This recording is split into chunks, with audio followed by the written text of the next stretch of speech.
what you can't explain.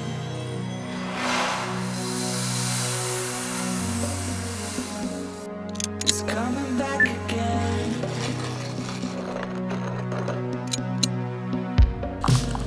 I can see it now, I can see it now. What you can't explain, coming back again.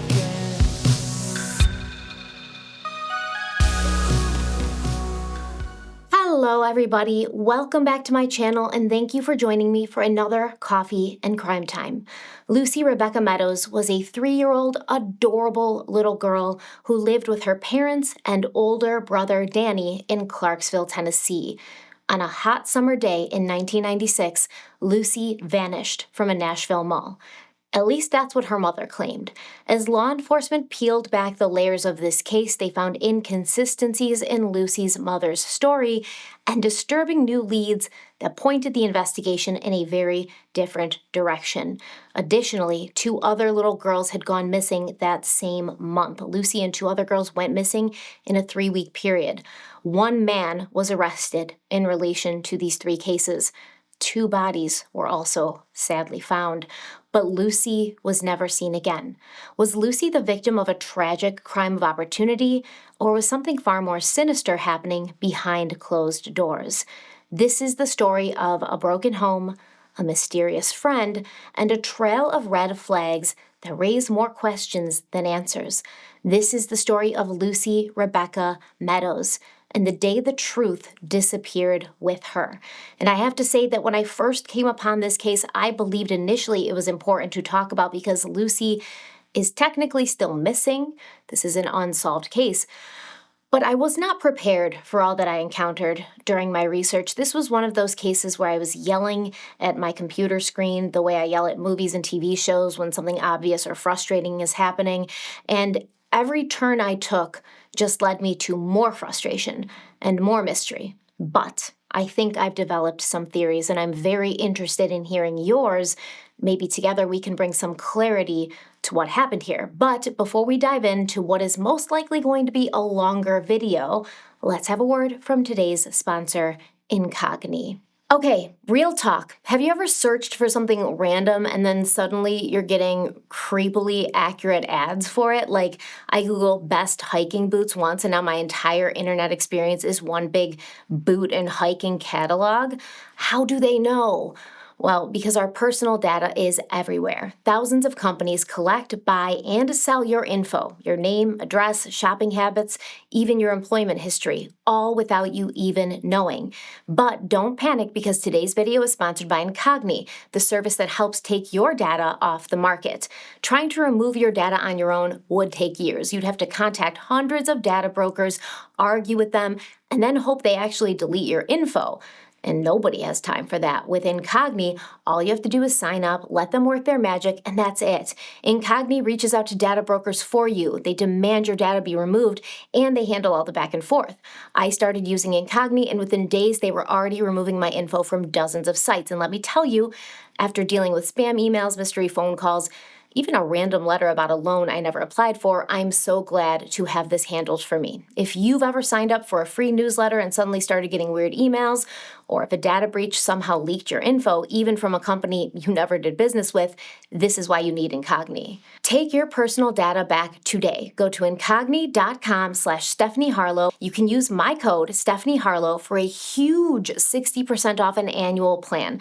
This is a very, very, very big deal, right? 60% off an annual plan. Seriously, it's so worth it knowing your info isn't just floating around for anyone to buy. So sign up now, let Incogni do the hard work for you. Thank you so much to Incogni for sponsoring today's video, and let's dive in. Okay, we are going to start with the day Lucy Meadows allegedly went missing, which was July 25th, 1996. That was a Thursday. Lucy's mother, young Meadows, would later tell the police that she got up early that morning to run some errands in Clarksville, where they lived, before driving with Lucy to Nashville to do some job hunting. Clarksville is about 40 minutes northwest of Nashville. Now, one of the places that Young was trying to find a job was the Rivergate Mall in Goodlettsville, which is just 12 miles north of downtown Nashville. It's still considered part of the Nashville area, as far as I can tell. And I do want to give some more context on this job hunting thing, because young Meadows wasn't technically looking for a job in the way of filling out applications or dropping off resumes. She'd brought along displays of her handcrafted purses and other textiles, and she claimed that before getting to the mall, she and Lucy had stopped at Nashville's fairgrounds to inquire about renting space to sell her items at their flea market that they held there. Now, after leaving the fairgrounds, the next stop was the mall, where Young was going to see if she could rent a kiosk to once again sell her handmade goods out of this kiosk. Now, according to Young Meadows, she parked the car at the mall. She got out of the driver's seat. She unbuckled 3-year-old Lucy's seatbelt, and then she walked around to the passenger side of the car to get the items that she wanted to sell. Young claimed her attention was off her young daughter for just a few seconds, less than a minute. And then Lucy was gone, vanished without a trace. Young frantically searched the parking lot and then called the police, who arrived just after 5:30 p.m.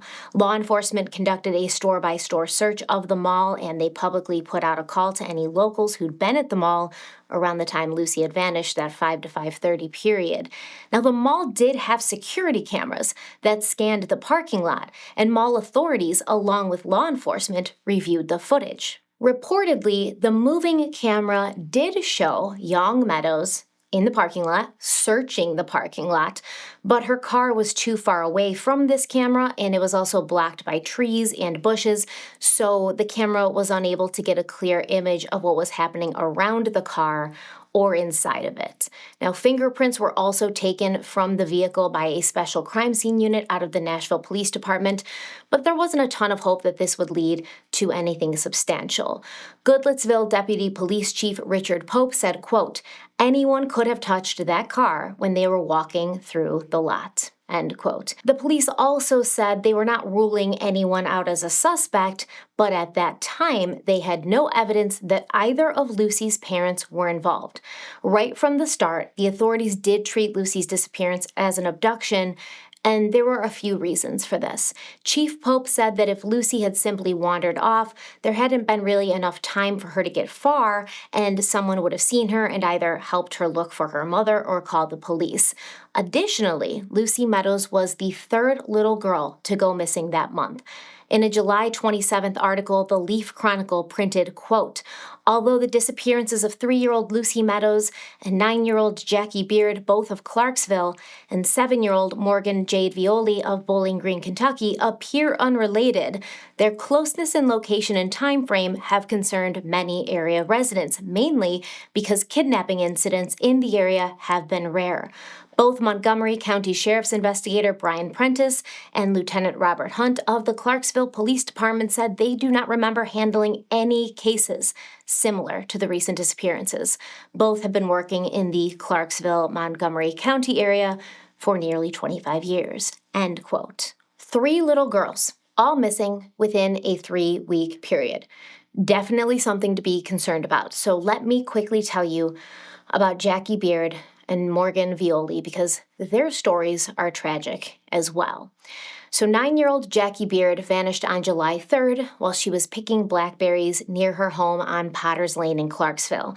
At the time, Jackie had been with her 12-year-old brother Jeremy and her 11-year-old cousin Michael, and the 2 boys would later tell police that they'd been approached by a man while they were playing together. The man had identified himself as a law enforcement agent and had given his name as Tommy Robertson. The man played with them and bought them firecrackers, earning their trust, and then Jackie was gone. So in this case, even though there were witnesses who gave a description of the potential suspect, and by the way, this potential suspect had been seen around the neighborhood, and many people had described seeing him and had described being creeped out by him and kind of telling their kids not to go near him. Even though All of that was the case. The authorities told the public that Jackie's family members had not been ruled out as suspects, which is fine. That's very common. You should never rule out anyone as a suspect, and we know that family abductions are far more common than stranger abductions. But Jackie's mother, Jeannie Meyer, told the Daily News Journal that she had been questioned intensely about her daughter's disappearance, and police had tried to get her to confess involvement. Spoiler alert, Jackie's parents were not involved, but I did want to point out the difference between how law enforcement handled Jackie's case, how they treated Jackie's parents, versus how the investigation into Lucy Meadows' disappearance was conducted, and how the police would treat Lucy's mother. So on July 12th, 34-year-old William Glenn Rogers was arrested after confessing to Jackie's murder. Initially, he told the police that he'd accidentally hit her with his car, and then he dumped her body into the Cumberland River from a bridge. Now, this guy was an absolute piece of work. A piece of shit is actually a better description for him. Rogers had been accused of molesting a 5-year-old relative. He'd been convicted of stalking in the state of Georgia, and he had also reportedly been stalking his stepdaughter, her fiancée, and his former boss in Clarksville. He's a busy guy. Now, ultimately, Rogers' initial story about accidentally hitting Jackie and throwing her body off a bridge turned out to not be true. He would give further information, admitting to the police that he had basically murdered Jackie after doing things to her. You know what I'm saying. I don't want to have to say it out loud. We're talking about a young child here. And Jackie's skeletal remains would be found 4 months later in a wooded area in Stewart County. Human semen stains and fibers consistent with the carpet in Rogers' home were found on the shorts that Jackie had been wearing the day that she disappeared.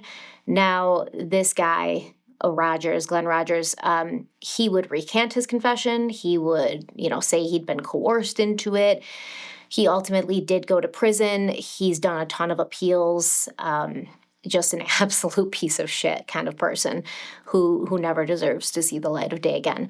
Now, 7-year-old Morgan Violi was abducted from the parking lot of the Colony Apartments on Shive Lane in Bowling Green, Kentucky on July 24th. So just the day before Lucy would be, go missing. I don't want to say she was taken, just the day before Lucy would go missing. Now, multiple people saw a white male driving an older maroon Chevy van.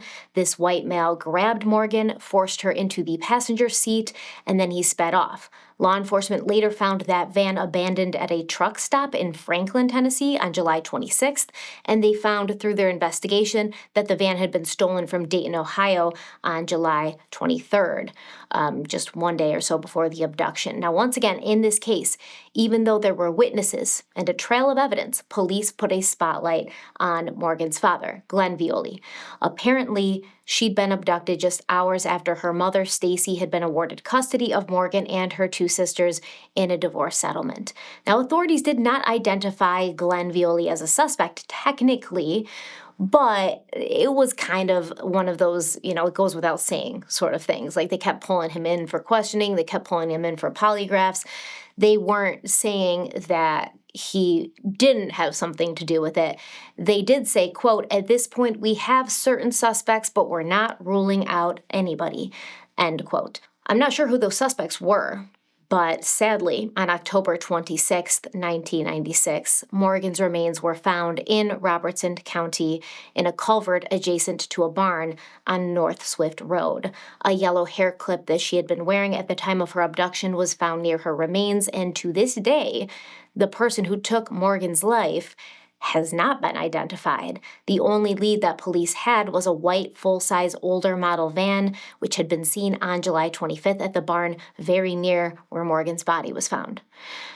I have a hard time understanding why initially, in July of 1996, law enforcement was so insistent on saying these 3 cases, Morgan and Jackie and Lucy, were not connected at all, especially because nobody was ever arrested for what happened to Morgan, and it all kind of lines up, like the timeline lines up when Morgan was taken, when Lucy was taken.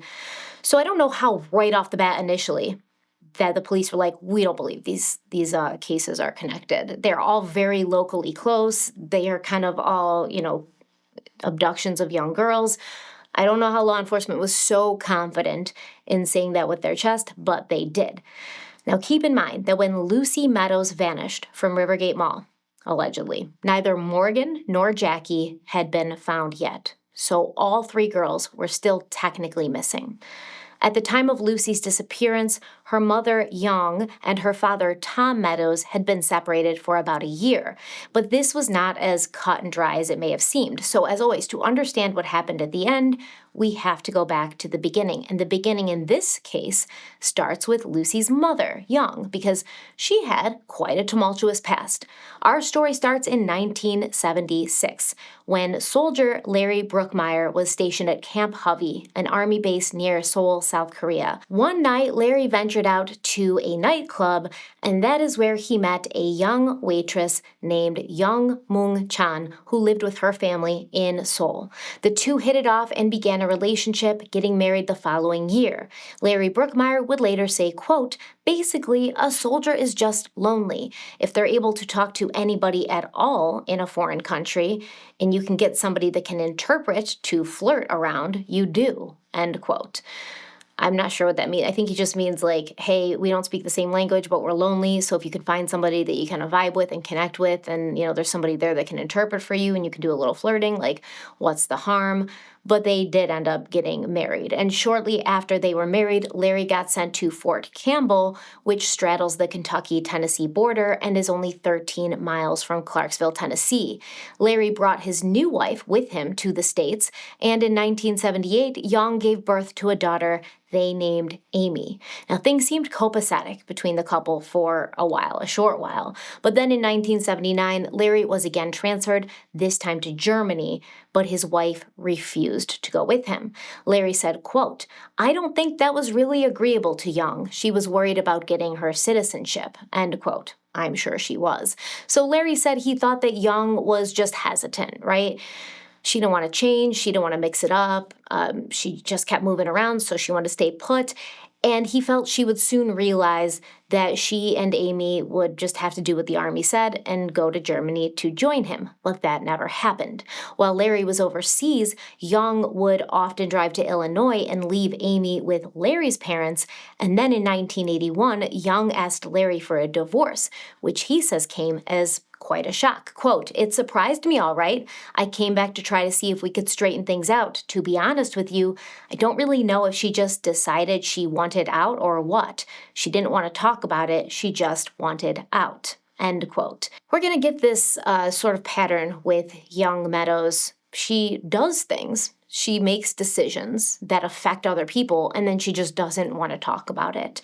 So a judge ended up awarding 50-50 custody of Amy to her parents, but then 10 days after the final divorce hearing, she reached out to Larry, and she's like, hey, yeah, I actually want to know if I can take our 3-year-old daughter, Amy, to live with your parents until I can straighten out my money situation, right?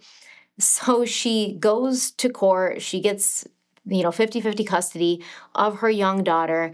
And then she's like, now that I have that, I kind of just don't want to deal with her anymore. And Young actually did bring Amy to Larry's parents in Illinois. And she left her there, and then she ghosted. Larry returned from Germany the following year to care for Amy full-time, and he said, quote, years went by and we never heard any more from her. The best I can understand was that she thought Amy was settled. It's hard to understand. I don't think I could do it, end quote. Same dude, I don't think I could do it. So after her second daughter, Lucy, went missing, Young hired an attorney named Gary Hodges. And he explained his client's perspective for why she did this thing, which is very hard to understand, leaving her 3-year-old daughter and never coming back. And he cited Korean custom, which dictates that when a couple divorces, the husband keeps the children, who are then raised by his female relatives. And after this, the children and the mother can no longer see each other because visits can cause pain and confusion for the children. More pain and confusion than being separated from your mother and never seeing her again.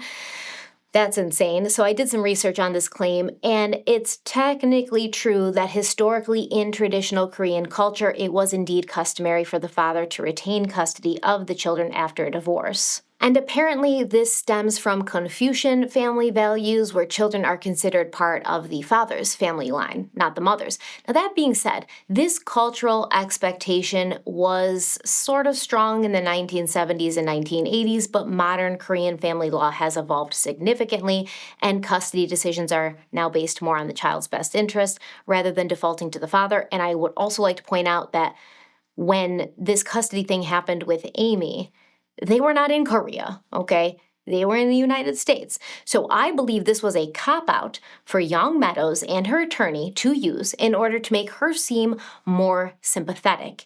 And I have backing up evidence for this. I'm going to tell you why in a few minutes. So after abandoning her daughter Amy in Illinois, Young began working at a bar in Clarksville near Fort Campbell called Mona's Log Cabin.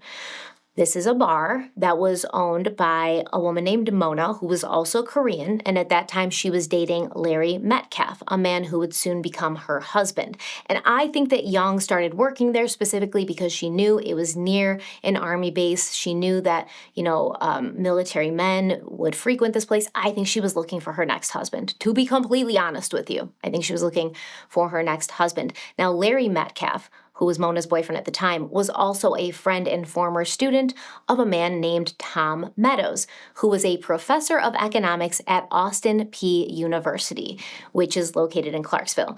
Larry said that Young was a nice girl who didn't drink, and he thought she would be perfect for Tom, who at that time was going through a pretty tough divorce from his first wife, who lived in North Carolina. Tom had initially lived in North Carolina when he got the job at Austin P University.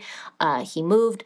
His first wife did not move with him. They were going through a divorce. And I guess Young, being a nice girl who didn't drink, that's all it took to be a good match for Tom and help him get his mind off of his previous romantic issues. And Tom and Young hit it off, allegedly. They began living together and they would get married in 1984.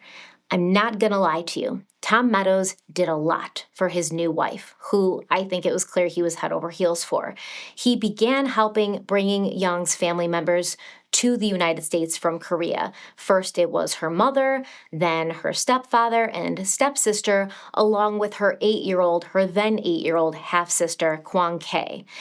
Tom even agreed to be Kei's legal guardian because he was the only one able to fill out school forms and other paperwork in English, and Kei even lived with Tom and Young until she was 15, at which point she spent a handful of her high school years with her mother in New York, but after graduating, Kei began living with the Meadows again while she attended Austin P University. Since Tom was a professor at that university, Kei would have either been able to attend college for free or at a significantly reduced tuition rate. So yeah, like I said, Tom did a lot for his wife Young and her family, took them in, basically treated them like blood. And Kei, which is Young's half-sister, she would eventually leave Clarksville when she joined the Army in 1994, but she would say that even though she and her sisters argued occasionally because they were all notoriously stubborn, they had a great and close relationship, and all the relatives would often gather at big dinner parties and be one big happy family. In 1985, Tom and Young welcomed their son, Daniel Thomas Meadows, into the world, and 7 years later, in 1992, Lucy Rebecca Meadows was born. The family lived on a large cattle farm right outside of Clarksville. From everything we know, they were very happy for a long time. Tom would later say, quote, "Young and I had an excellent relationship. We had very few quarrels. Generally, she's a very sweet person," end quote. Tom also said that in the early years of their relationship before they were married, Young had talked to him about reuniting with her daughter Amy from her first marriage. And at that time, Tom said, he was all for it, he would support it, but he did want to wait until their relationship was more solid and permanent permanent. He didn't want to involve himself in the life of a child if he wasn't going to be around for the long haul. And he said Young dropped the subject, and she didn't bring it up again until the winter of 1994 when Amy was 16 years old. Through Tom's divorce attorney, they were able to get a letter to Larry Brookmeyer, who had no issue with allowing Young to come back into Amy's life. Larry said, quote, "I was glad for Amy's sake. She expressed concerns a few times about wanting to talk to her mom. I said if she wanted to, she could. I didn't try to stop Amy making any contact in any way," end quote.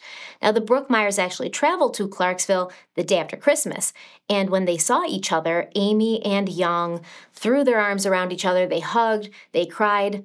Amy would later recall, quote, "Everything was like a mother and daughter reuniting. It was like she was trying to make up for the lost years. After 13 years of no contact, I had 6 months of calling back and forth, constant calling every weekend, constant visits," end quote.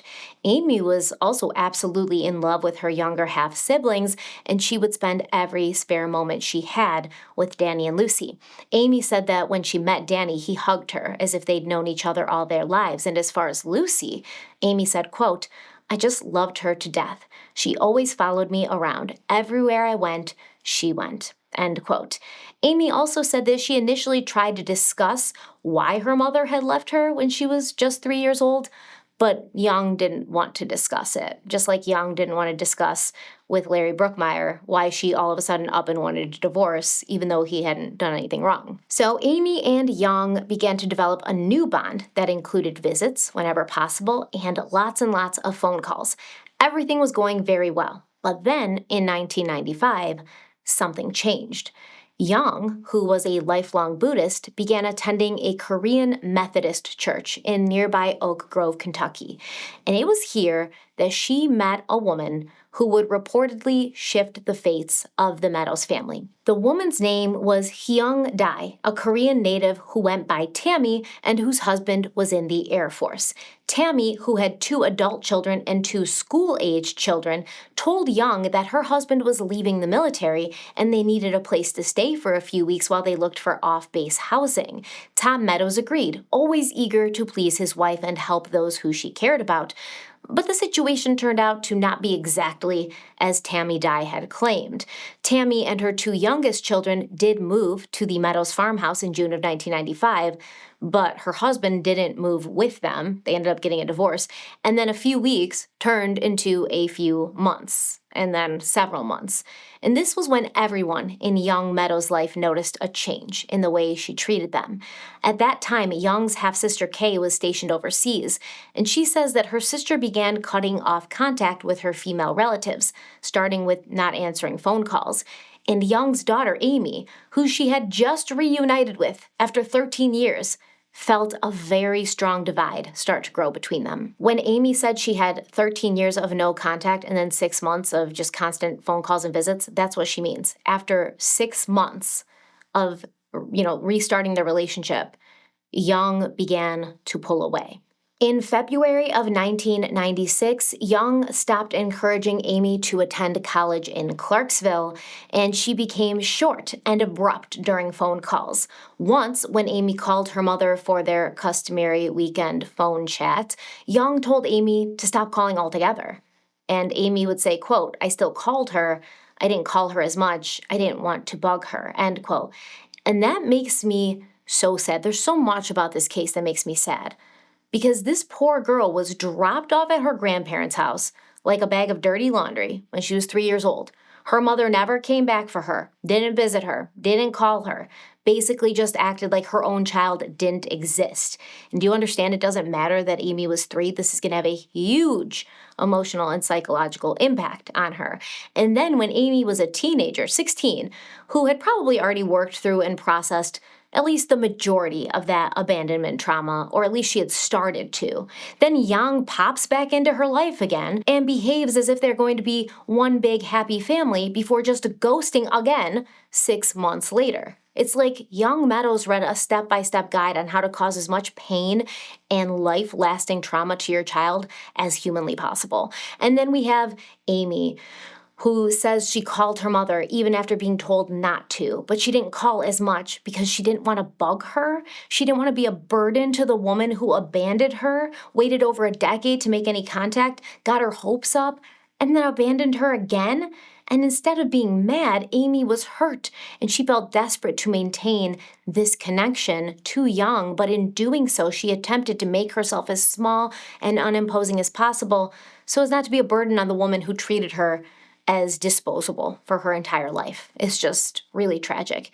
In the early months of 1996, Amy said she called her mother and asked how Danny and Lucy were doing, and Young said she didn't want to talk about it because they were being bad, and then she just hung up on Amy. Amy said her mother never told her what she had done to anger or offend her. Their conversations just became shorter and colder with more and more time passing between each call. And the last time Amy called Young was in July of 1996, the month that Lucy would go missing. And when Young answered the phone, she said, "Oh, it's you. I don't want to talk to you. Bye." And then hung up. Amy said, quote, "I was so shocked, I didn't have time to say anything. I sat down and cried," end quote. Amy. Girl, if you're watching this, it was never you. It was always her. You didn't do a thing wrong. Nothing. You are worthy of love. And I hope that as time has passed, you've realized that and you've gained back the self-worth that your mother did her very best to try and crush in you, because that's some bullshit. You didn't deserve that. It was never you. It was her. So Young Meadows is just cutting off everyone in her life. She's getting closer and closer to this weird woman, Tammy Dye, who's still living in her house, even though it's been months, and Tammy is not actually out there looking for another place to live. And Tom said that, his wife would often befriend older Korean women, and initially he understood her desire to help Tammy, but as the months stretched on, and there was no sign of Tammy and her kids leaving, or even of Tammy going out and looking for a place to live, it did obviously become an issue for Tom. When he brought it up to Young, she told him that Tammy and the kids would actually be living with them permanently. She just told him, "Oh yeah, actually, Tammy's not looking for a place anymore. She's going to stay here forever." And Tom put his foot down, and he said that would absolutely not be happening. So they were arguing about it. And one night, they had a pretty bad argument that just didn't seem to be going anywhere. So Tom left the home to spend the night with a friend so they could both cool off and approach the issue again later with level heads. According to Tom, when he tried to come back the next day, his wife told him, "Leave. You're not welcome here." Now, this would have been in August of 1995, 11 months before Lucy went missing. Young Meadows would later tell reporters that her husband didn't move out because of Tammy Dye. He left due to an unrelated argument. Young also said that because it upset her husband, she did make Tammy move out, but this only lasted one day because Tom didn't ever come home the next day, and so she called Tammy and she was like, "Come on back, If Tom's not going to be here, why wouldn't you be here?" And Tom Meadows claimed that he did return home and he moved back in for about 30 minutes, but when the argument about Tammy picked right back up where it had left off, he once again vacated the home. He was like, "This lady's crazy. I can't talk to her. We're going in circles. I've got to leave again." Now, about Tammy Dye, Young Meadows told the media, quote, "I have only one friend. I was always looking for someone like her. She's a good mother. I learned so many things from her. She's a lovely lady," end quote. Where have we seen a dynamic like this before? Because this whole situation feels very similar. It's giving Ruby Franke and Jody Hildebrandt energy. Religion, an older woman who becomes a mentor figure to a younger woman, gets between said younger woman and her husband and family, moves into the younger woman's house, won't leave. The husband ends up being the one who has to leave. The older woman takes over, starts running shit. Kind of seems like the younger woman is a part of a cult now. Right? It's very much Ruby and Jody. Connexions, sharing the same bed together, and Ruby's husband just being like, "I don't know, I thought that was just normal." But Tom Meadows is absolutely not dealing with this. He's like, "This is our family home. I helped your friend out for months, but now it's time that she moves on so we can be a family." And I guess that Tammy and Young didn't want that. So Tom Meadows would eventually have a lot to say about what happened after he and Young separated, and court documents have confirmed much of what he said. In the months after leaving the house, he crashed on the couches of friends and at the office of a real estate business he co-owned with his old friend Larry Metcalf. Larry remembered walking into the office one morning to find Tom in his pajamas passed out in a chair, and he said, quote, "He's not the type of guy to make it hard on a woman. He's been through more in the past year than anyone could stand up to," end quote. So when Larry refers to the past year and what Tom had been through, he's referring to what can only be described as completely unhinged, bananas behavior from Young Meadows. Even though Tom had left the family home, his paycheck was still deposited into an account he shared with his wife, and she had access to the checkbook. And even though Young had refused to comply with her husband's wishes and removed Tammy Dye from the house, she seemed to be insistent that Tom just get on board and act like nothing was wrong and basically just deal with this. This is what I choose for my life and you are going to deal with it. It wasn't a sort of if you don't want to deal with it, we'll separate. It was you're going to accept the situation I put you in that you clearly are not happy with and don't feel like you can live in, but you're going to deal with it. So after separating, Young told Tom that she wanted to renew their vows at her new church, but Tom refused, telling her it just really wasn't the right time and they needed to resolve their issues instead of trying to put a Band-Aid on a gaping wound and move on. Now, in spite of his wishes, Young went ahead and had invitations for their vow renewal printed out. And Larry Metcalf said that she came to the real estate office with the box of invitations and a raised voice. That's what he said. He said, Young came to that office with a box of invitations and a raised voice. And so Tom brought his wife outside. They went out to the parking lot to continue their conversation, I guess, in private. And Larry watched through the window, because I would have done the same thing. And he said Young became upset and flung the box of invitations at Tom in the parking lot. And then a week later, Young filed for divorce, stating that her husband had been unfaithful, which he had not been, by the way, and that she was seeking sole ownership of the farmhouse and sole custody of their 2 children. Now, here's where I'm going to bring you back to when Young's lawyer, Gary Hodges, claimed that the reason Young abandoned Amy and left her with Larry Brookmeyer's parents was because it was Korean custom for the father to get custody of the children after a divorce, even though they weren't in Korea. And even though at that time, it's not even as if that was happening all the time in Korea.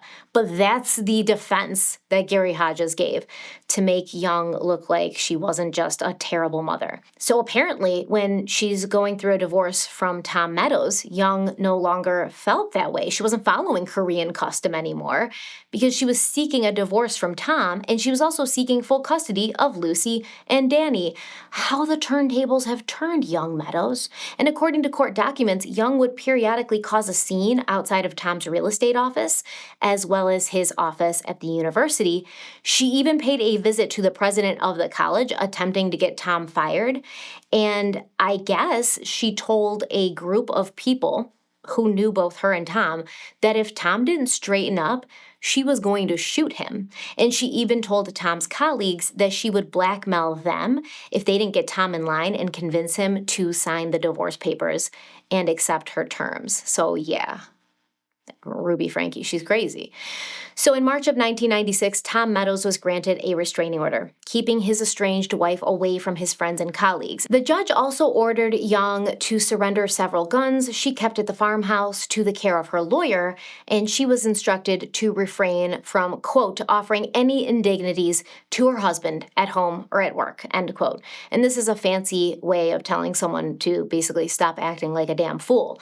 Young would legally be prohibited from behaving in ways that were abusive, demeaning, threatening, or harassing, no name-calling, yelling, or public embarrassment, no hostile communication, no interfering with her husband's personal or professional life.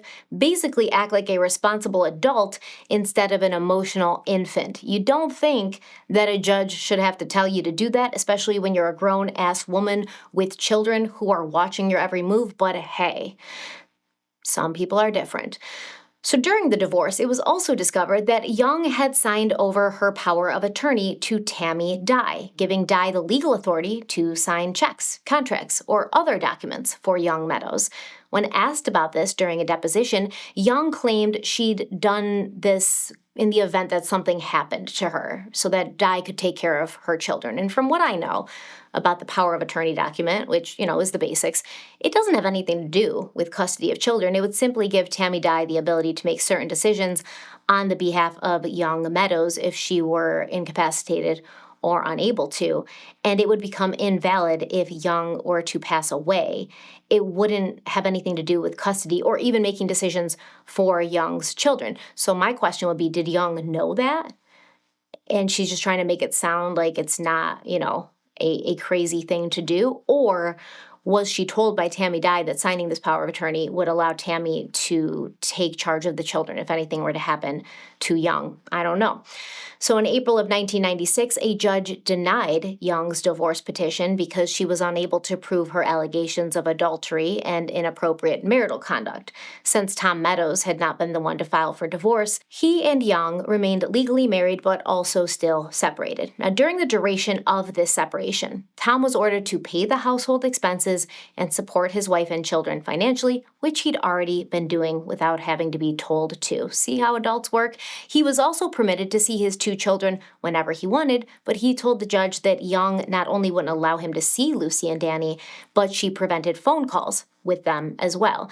And Tom said that he was hoping he and Young could eventually repair their relationship and reconcile, so he hadn't pushed the issue. He said, quote, "I'm an educated man, a reasonable person, a loving person. The whole point has been trying to reconcile with my wife. I haven't done anything nasty. I haven't said anything nasty," end quote. So basically he's saying he's not trying to bring this to the court and, get Young in trouble because he's hoping that they can just work this stuff out and get through this rough period. However, he does want to see his kids. But then the following month, something happened that forced Tom's hand, and he felt that he had to take action. In June of 1996, the month before Lucy vanished, Tom began eviction proceedings in an attempt to remove Tammy Dye from his family home. He would later reveal that he had done this, that he had taken this action, not only because he'd always felt Tammy Dye had been a devastating influence on his family, but he'd gotten some information recently from the neighbors that his children were maybe not safe and not being taken care of so well.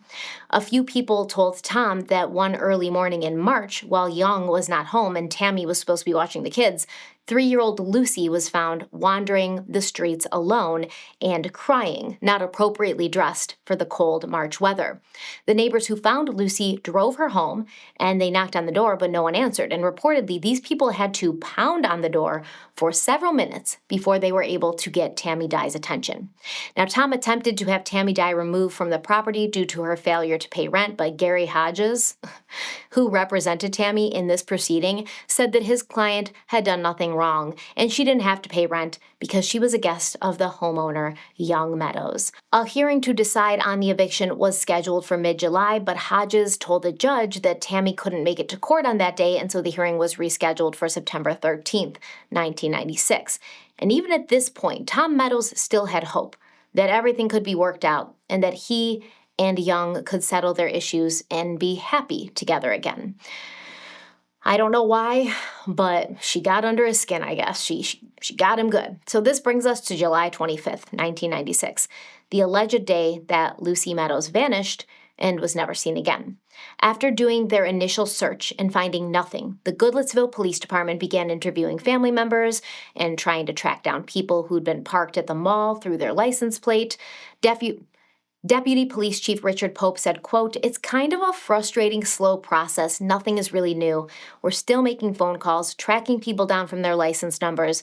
It may take 3 or 4 hours to find that person, and then it won't turn out to be anything," end quote. I don't see why it would take 3 or 4 hours to find that person. You have a police database. You can put their license plate and see who the car's registered to, get the phone number, and then call them. I guess if That's not their phone number anymore. Yeah, I guess there could be things that come up, but 3 or 4 hours, that's a little crazy.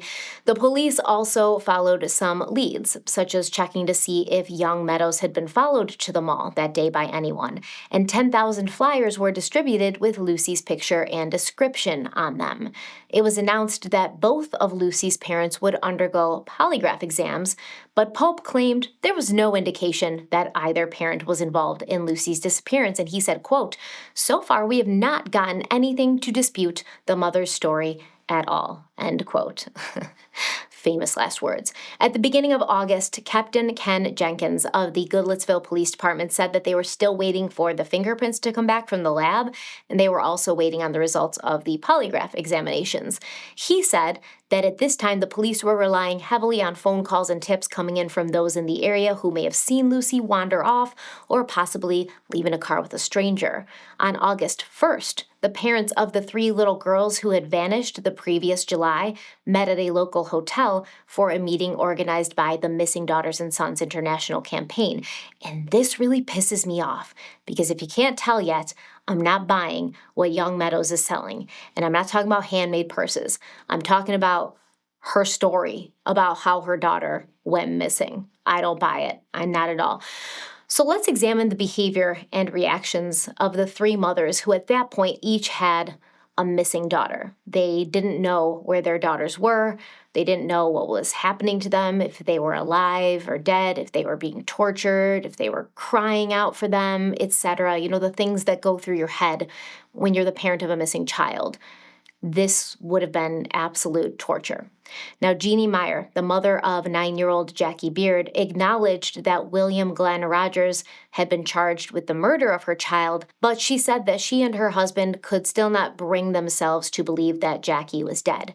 Jeannie said, quote, "The first thing on my mind when I wake up is, I've got to go look. I've dug through mounds of dirt.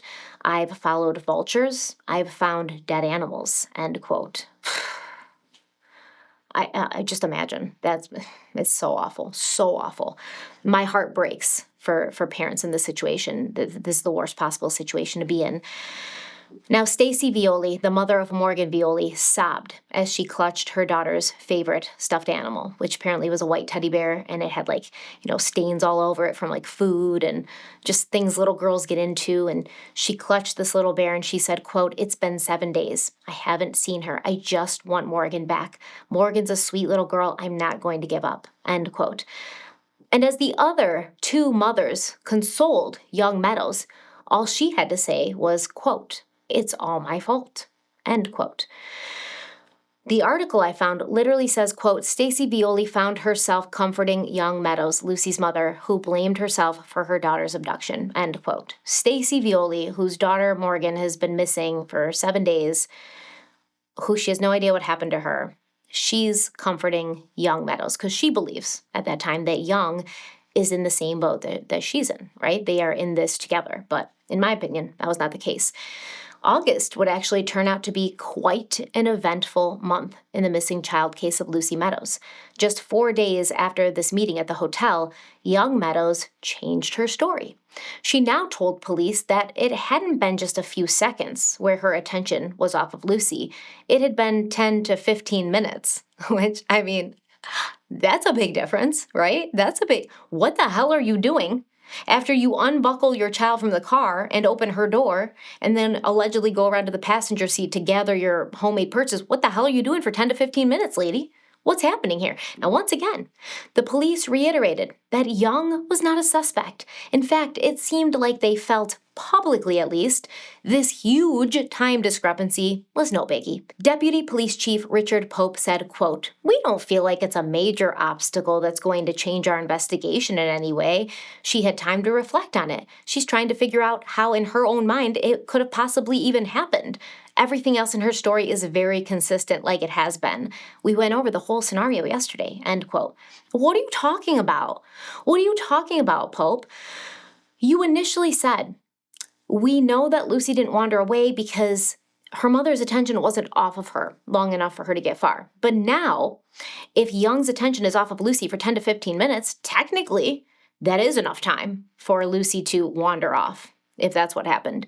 So it would kind of change the scope of things, wouldn't it? It would absolutely change the scope of things quite a bit. Even Tom Meadows gave this lady a break. This article talks about how Tom sits by the phone every day in his sparsely furnished triplex, right? Because he's been kicked out of his family home.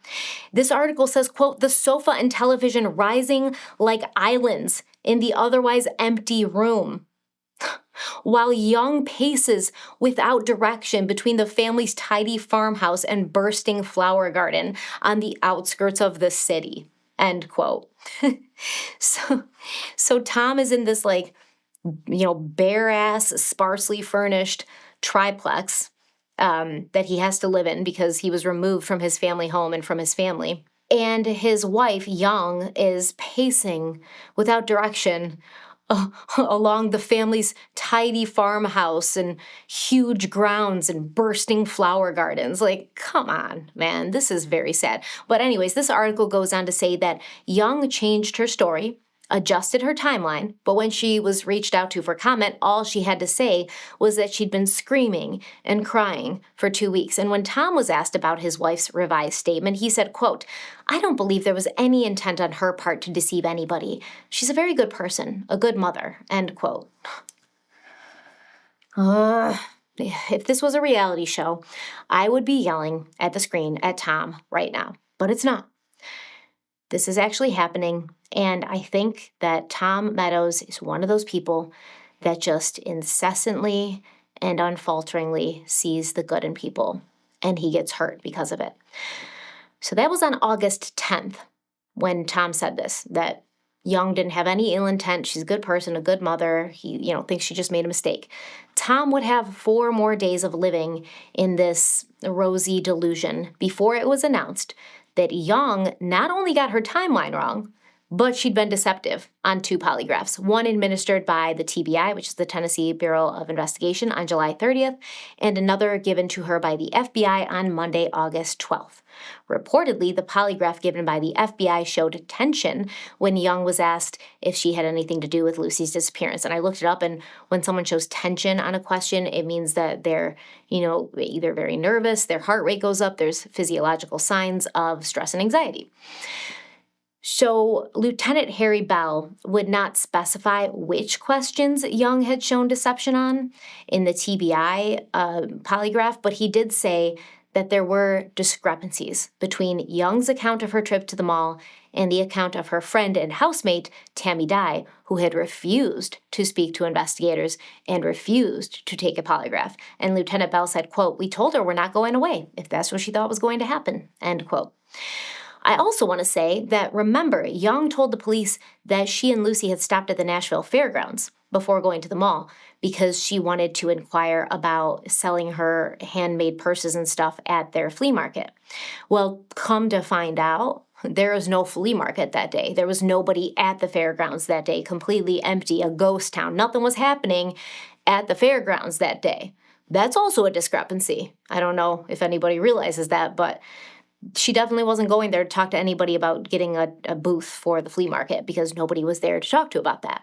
Lieutenant Bell also revealed that a witness who was 100 feet away from Young's car told the police that he had seen Young Meadows and her white Ford Probe, but he did not ever see Lucy.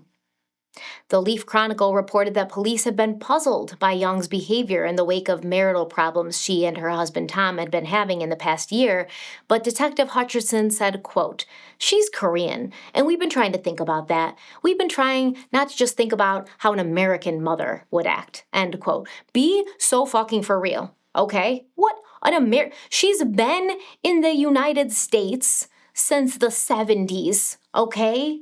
Come on. An American mother, a mother would act the same way if her child goes missing, no matter what. I don't care. No language barrier, no culture difference is going to change the fact that this mother would absolutely be wrecked.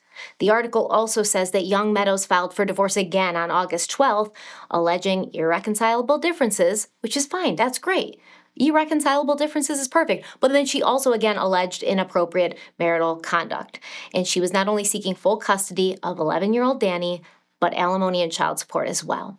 Then, on Saturday, August 17th, Montgomery County Sheriff's deputies responded to a domestic dispute at the home of young Meadows. Apparently, someone had knocked out a window with a baseball bat, and the Goodlettsville police, they said, hey, we don't know if this had anything to do with Lucy. We were just told that the issue was between young Meadows and some family members from out of state.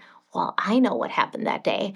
I know what happened that day that was not printed in the papers. So, allegedly, and according to Young's family members, after Lucy went missing, Young's mother and sister Kay traveled to Clarksville to offer their support and help in the efforts to find Lucy. But Young wasn't very welcoming, and the two women ended up staying with Tom at his triplex in Clarksville that he had recently purchased, the unfurnished one, where he is sitting in sad all day waiting by the phone for news about his missing daughter. Now, according to Young's sister Kay, that afternoon of the domestic dispute, she and her mother were summoned to Young's home for a family meeting, and this meeting took place outside the farmhouse. She wouldn't let them inside. Now, the women thought that they were there to talk about Lucy, who's missing now, right, for like 2 weeks. But instead, allegedly, young Meadows just went off on her mother, accusing her of not doing a good job raising her and talking about how everyone was just jealous of her relationship with Tammy Dye. Yeah, we're super jealous. Then allegedly, according to Kay, Young popped off, slapped their mother across the face, and so Kay punched her sister Young. And she told the papers, quote, "You would too if someone hit your mother," end quote. I mean, yeah, say it with your chest, man. She punched her sister. Kay then tried to get inside the house to check on her nephew, Danny, because Young hadn't been allowing really anybody, not Tom, not any of her family members, to see Danny. But Tammy Dye, who was inside, locked the door, wouldn't let Kay in. So as Tammy Dye called the police, Kay grabbed a baseball bat, wound up, hit the front door with it, breaking the glass of the door, and somehow, in this scuffle and struggle over the lock on the door, Kay ended up with a handful of Tammy's hair. It's what happens, right? I mean, you wanna wrestle around, you're gonna maybe lose some hair and maybe get a door broken. No charges were filed, and when asked for her side of the story, young Meadows said she didn't hit her mother. She simply raised her hands to defend herself because her mother was hitting her. She then, with a straight-ass face, told reporters that she didn't know why her relatives were so angry with her. What? What am I doing wrong? I don't understand. It's so crazy. So now we're at the hearing for the second divorce petition that young Meadows filed. Now, during a temporary custody hearing, Young told everyone that she loved Lucy and that Tom Meadows was a bad father. She said, quote, "He never really cared about his son and daughter. He never activity with his son, no basketball, no sport game. He'd come home and fall asleep," end quote. Well, I mean, first of all, lady, he works, right? He's the only one that works because your handmade purses aren't paying the bills. But also, there's no way that, Tom would be as bad as she painted him, like never interacting with his children, coming home and falling asleep. And Tom responded and he said, yes, he did in fact spend time with his children. He drove Danny to basketball camp and karate. They played video games together and he helped his son with his schoolwork. And about Lucy, Tom said she was just getting to the age where she was fun to play with and he enjoyed spending his evenings with her. He said, quote, "There was a country song she liked, Boogie Woogie Choo Choo Train. She really enjoyed it. She would get up and dance to it. I can still see that," end quote. Now also, you will get these little anecdotes from Tom Meadows, remembering Lucy, who she was to him. You don't get any of this from Young. Young just keeps saying, like, God will bring her home. I know that in my heart, she will be returned home to me. She never says anything like, I miss, the smell of my 3-year-old daughter's hair after she's freshly bathed and I'm holding her at night as she falls asleep. I miss the sound of her voice in the morning when she wakes up and she's giggling and happy to see me. She doesn't say anything like this. So Tom Meadows finally showed some damn sense, and he announced that while he'd been hoping to reconcile with his wife, after the police announced that she'd been deceptive on her polygraph, he had decided to go ahead with custody and divorce proceedings, kind of just let that happen. But then Young had beat him to the punch by filing for divorce a second time. Tom said, quote, "I'm very concerned about the welfare and safety of my son. I feel like they didn't adequately supervise or take care of the children," end quote. Now, in court, the judge denied Tom's request to get temporary custody of Lucy and Danny. Lucy's obviously missing, but she's not declared dead yet, so she's still a part of the custody battle. The judge felt that separating Danny from his mother would, quote, seem to me to be a very dangerous proposition. The child, for whatever reason, has not had a relationship with his father for a year, end quote, for whatever reason. For whatever reason. Tom told you the reason, but Gary Hodges, Young's attorney, told everyone how his client was vulnerable due to the recent loss of her daughter and because she didn't speak fluent English.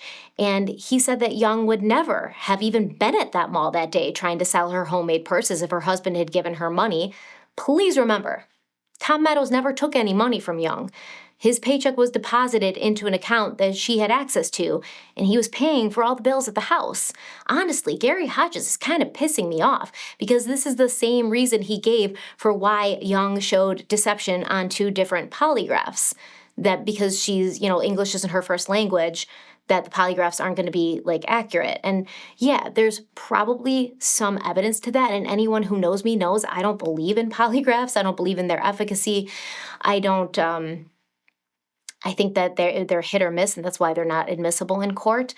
But you can't use Young being Korean as an excuse for everything, okay? So yeah, August was an eventful month, and we learned a lot about Young and her inability to tell time. She can't tell the difference between a few seconds and 15 minutes, and how nothing is her fault because she's Korean, and how she's ready to go to blows with her own family to defend some weird lady that lives with her. But the hits would not stop coming because at this point, I don't believe the police believed anything she was saying. I don't care what they were telling the media. In early September, the police decided it was finally time to search the property of Young Meadows. Once again, they wanted us to know that Lucy's mother was not a suspect in this case, but they needed to search her farmhouse and the surrounding 101 acres of land to eliminate the possibility that Lucy could be there. Now, the reason I know that they definitely did see Young as suspicious at this point is because they didn't ask her permission to search the property. They got the green light from Tom, who still had legal access to the home. And then they arrived unannounced. And they walked up to the door and they're like, we're searching your house and your property. Lieutenant Bell said, quote, I advised her it was in her best interest to let us look up here, and her attorney told her the same thing, end quote. Young did allow law enforcement to go inside, like she had a choice, and they looked around. They wanted to make sure that Lucy's clothes and toys were still there, which they were. That was a good sign to the police. They also brought Agent Larry Davis of the TBI and his cadaver dog around the house and property, and while the German Shepherd did not indicate the presence of a body on the farm, he did repeatedly enter a pond on the property, and he kept going in to that pond at the same point. I think he went in 3 or 4 times at the same point and alerted there. So 2 divers went down to check it out. They found nothing. Now, additionally, 3 areas on the farm looked as if ground had been disturbed, including what appeared to be a fresh, shallow grave in an old family cemetery, but the dog did not alert on these 3 areas. After a 9-hour search, police announced that they were pleased to have not located Lucy's remains on the farm, and Lieutenant Bell once again stressed that Young was not a suspect, saying, quote, at this point, she's a victim, just like Lucy, end quote. Ouch, did it hurt? Did it hurt to say those words? Hurt me to say those words. To compare Young to Lucy. To say she's a victim just like Lucy? No. Investigators announced that they were planning to search the Red River, which curved around the farm, later that week. And when that search took place, again, nothing was found. At the end of November, the media reached out to Lucy's parents for a comment on their daughter. And Young Meadows refused to comment, but Tom Meadows said, quote, the first week after Lucy's disappearance, I didn't know what I was doing, but life goes on, and I have to work and earn a living. I do it one day at a time. Some nights I sleep, and some nights I don't. It is the worst thing that has ever happened to me. It is worse than a death in the family. It is terrible. It is not knowing and imagining all the terrible things that could have happened to her. End quote. Exactly. Month after month passed with no new leads and no movement in the case. And in March of 1997, police announced that their trail had gone cold. Deputy Police Chief Richard Pope said, quote, obviously we still consider it an open case and any new leads we follow up on, but those are few and far between, End quote. In this same article, we also learned that young Meadows was no longer talking to the police, just refused to talk to them. In April, the police searched a 53-acre farm in Spring Creek, which is right outside of Clarksville. Apparently, 2 anonymous phone calls had come in, and both suggested that law enforcement check this location out. The first call had been vague, indicating the police might want to search the farm owned by a man named Glenn Hooks. The second call, which came in a few weeks later, also suggested that police check this same area. So investigators surveyed the land by airplane. They brought in cadaver dogs, as well as a remote-controlled camera that they used to search a well on the property, which turned out to be empty. The officers spoke with the property owner, Glenn Hooks, who, like I said, owned the property but did not live there, and he had no connection to Lucy or anyone she knew, as far as law enforcement could tell. Later in the day, 2 dogs picked up on something along Spring Creek, which runs along the rear side of that farm, but divers once again found nothing. And if you want to know what I think, and you must because you're here and watching me talk about this, those 2 anonymous calls were red herrings, distractions designed by those actually responsible for whatever happened to Lucy, trying to send law enforcement running around in circles and keep them away from young Meadows and the farm she stole from her husband. On April 1st, Young and Tom Meadows were back in court, and Tom testified that he and his estranged wife had argued the previous weekend because she would not let him see his son. Young had told Tom that she was concerned about her kids, and Tom said, "If you're so concerned, where's Lucy?" And in court, Tom gravely told the judge, quote, "She looked up quickly and said to me, 'Lucy's okay, Lucy will be back.' And then she walked up to the house," end quote. Gary Hodges had an answer for that too. He said his client was expressing her inner belief that Lucy was alive and unharmed. And he said, quote, "She has faith that the child will return," end quote. The child. Not her child, the child. Young Meadows testified in court, and she said she had nothing to do with Lucy's disappearance. And she said, quote, "I believe God. He will send her back to me," end quote. Very moving. Very personal. Young. I mean, this could be, I have tears in my eyes. This could be an Emmy-winning performance. I believe God, he will send her back to me. Okay. Tom Meadows also offered further evidence that his unwavering belief in his wife was fading when he said, quote, "I've always been supportive of my wife, and I didn't want to think she had anything to do with it. But in the view of events since then, I just don't know," end quote. On May 30th, 1997, Goodlettsville police traveled to Kentucky to follow up on a lead that they had gotten from someone close to the investigation. Amy Brookmeyer, Young's daughter from her first marriage. Now, apparently, having your mother use your emotions like a rag doll does not bode well for a person's life, and in 1997, poor Amy was going through it. She'd been picked up by a bail bond company after she didn't appear in court for a shoplifting charge. The company called the Goodlettsville Police Department. They said, "Listen, we got Amy here. She says she has information on her missing half-sister Lucy." And according to Amy, Lucy was being held in Hopkinsville, Kentucky as collateral for a gambling debt that Young Meadows owed.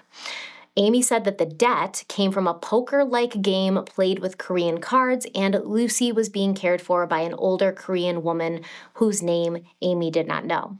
Lieutenant Bell, along with FBI agent Pat Wilson, interviewed people in the Korean community in Kentucky, and they even visited different businesses in the area where they knew that that game was played. They found no evidence that what Amy was saying was true. And I tend to think it probably wasn't true.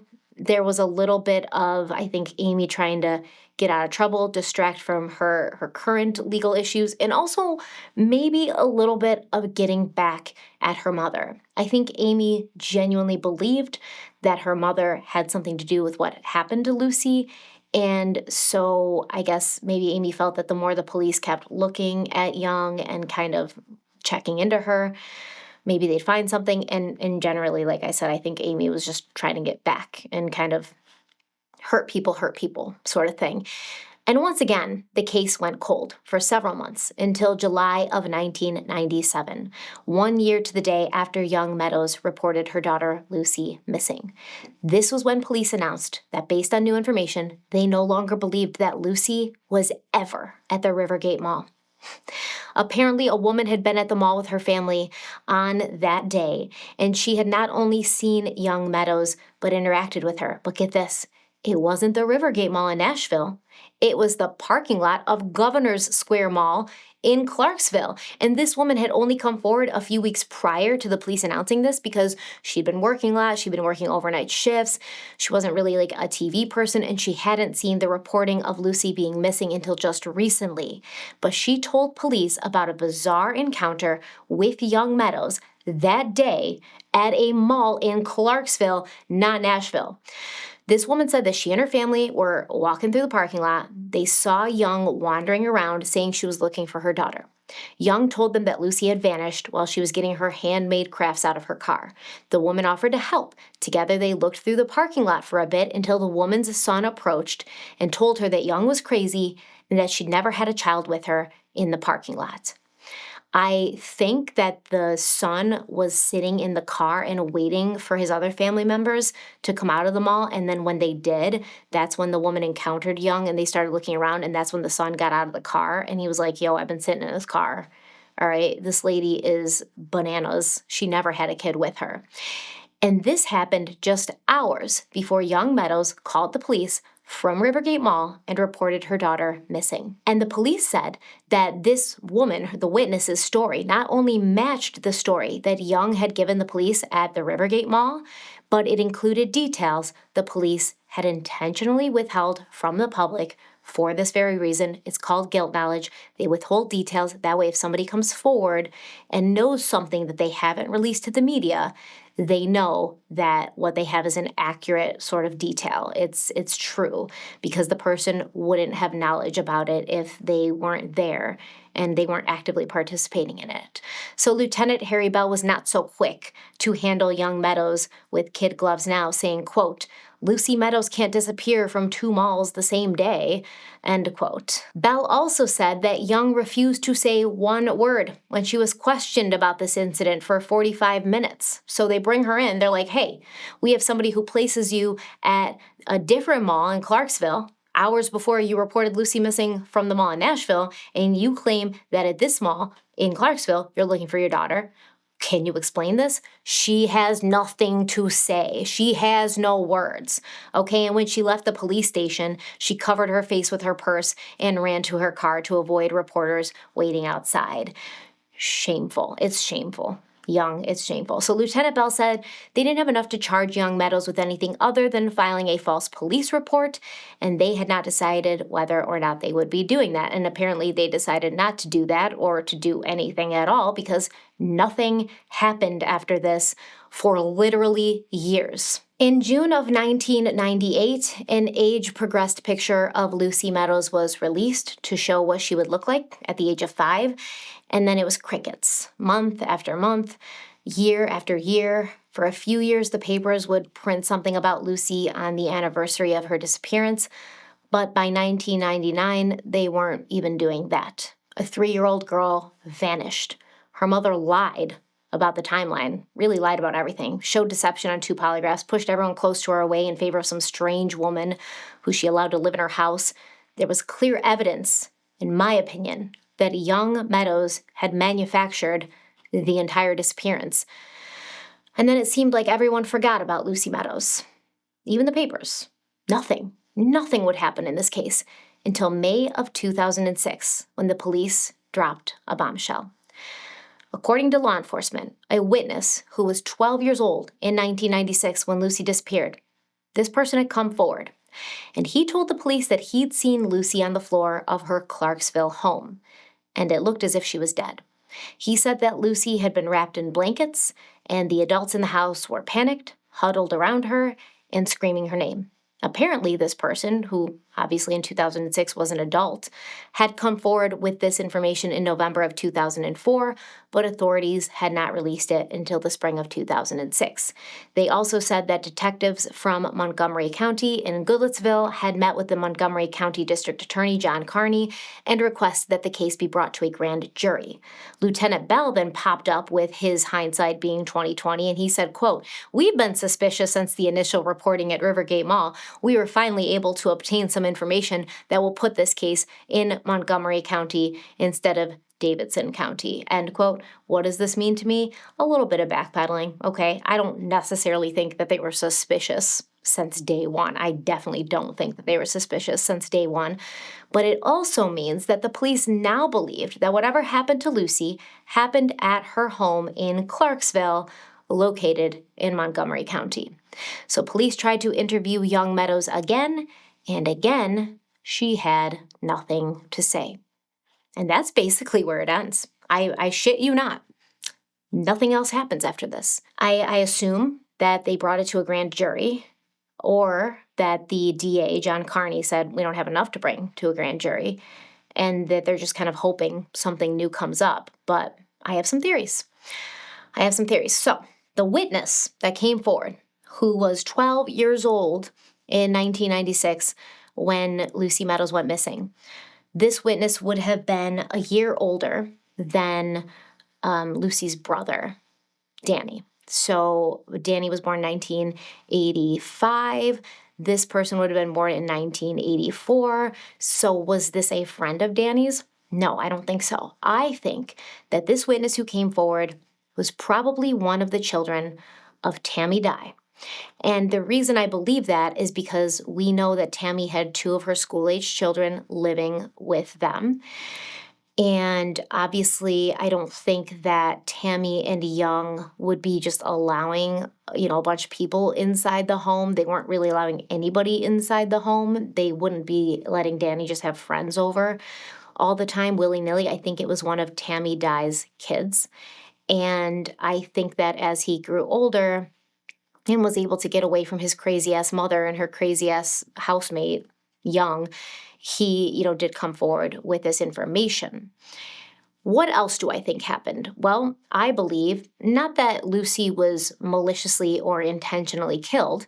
I believe that young Meadows and Tammy Dye were not watching Lucy. They weren't taking care of her. They were probably doing weird Ruby Frankie and Jody Hildebrandt stuff in a different room, like summoning spirits or, doing Bible workshops or whatever the hell these people do. And when they weren't watching, Lucy wandered off, as she had done the previous March before she went missing, and this time something happened to her. I believe that she probably drowned in that pond that's on the property of the farmhouse, which is why the cadaver dog continued going into that pond at the same spot. And I think that once Tammy and Young realized, Lucy wasn't there, they went searching for her. They found her body in the pond. They took her out, wrapped her in blankets, brought her inside, laid her on the floor, and started freaking the hell out, right? And then they covered it up. They put her body somewhere. I don't know where. I do believe that she's probably somewhere on that 101-acre farmhouse property. They may have even put her in that fresh grave in the family cemetery. And then when the heat started getting on them, and like when Young failed her polygraph, or I'm sorry, she didn't fail it. She showed that she wasn't being truthful. Okay, she showed deception on 2 polygraphs. When she showed deception and, maybe Young felt like the police weren't so much on her side anymore, it's possible that they moved the body. I don't know. I don't know where Lucy is, but I believe that her mother does. And that's my opinion. Allegedly, don't come for me. But now I'd like to hear from you. What do you think about this case? It's still unsolved. It's still technically open and active. Since Lucy's case is still unsolved and still open, if you know anything about her, about what happened to her, about the people around her, you can call the Goodlettsville Police Department. That number is 1-615-859-3405. You can also submit a tip on Lucy's page on the National Center for Missing and Exploited Children. You can call the TBI. You can submit tips anonymously, whatever. If you know something, please tell somebody. If you see something, say something, because this 3-year-old girl deserves to have an ending to her story, no matter how uncomfortable that ending is. So yeah, let me know what you think about this in the comments. I look forward to hearing your theories and hearing what you think about this case in general. Don't forget to like this video if you liked it, share it if you think it's worth sharing, subscribe if you haven't already. And until next time, stay kind, stay beautiful, and stay safe. And I'll see you very, very soon.